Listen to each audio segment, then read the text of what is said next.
Saan si mama? Baka na sa labas.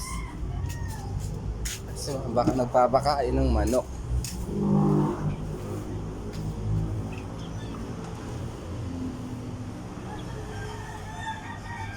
Ay, wala naman nagpapakain ng manok. Kalak pinapakain niya yung manok naming alaga, oh. Ayun, nandiyan ka pala. Ano ginagawa mo dyan? Uy, nakakaga nandiyan ka. Ano ginagawa mo dyan? Ha?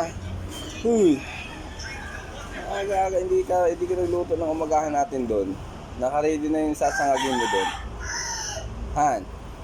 Nakaready na yung sasangagin mo doon. Ano bang gagawin mo dyan? Alis ka? Ha? Alis ka ba? Ano hindi?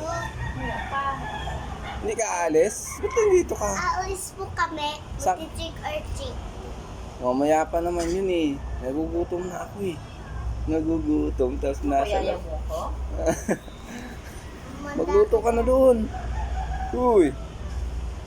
Hindi, magluto ka na doon. Oo, wait lang. Ano ba gagawin mo? Kala ka ba magpapa... Ano Guys, ka? tingnan niyo po. Ha? Tingnan niyo po yan, guys. Magic po. Hindi yan magic na. Alis ka dyan kasi si mama yung kinakausap ko nga. Kasi bakit din dyan sa labas nakaupo eh. Ang ganda-ganda pa naman. Bagong gising pa yan, no? Oo, tatingin ang mukha. Ang ganda-ganda pa naman. Kahit bagong gising. Hindi talaga ng misis ko na to ah. Tapos nasa labas na. Akala ko anong gagawin. Uupo pala at magsusuklay lang.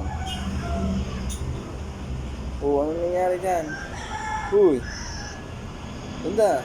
Hindi mo na kasi pinakain yung manok. Ganda. Ano may bako dyan? Di ba ikaw yung pangalawang nanay ng manok natin? Ba't pinapakain mo? Ano ba yun? Nakakaasar ka naman. Yan ko nanay. Ikaw yung nanay niya na pangalawa. Ayun yung isang anak. Oo, ayun yung kapatid niya. Hindi po. Ayun yung kapatid niya. Oo, dalawa. Oo, saan ka napunta? Hindi po. Out lang. Ako Oo, po sige. yung nanay. Babay ka na muna dito.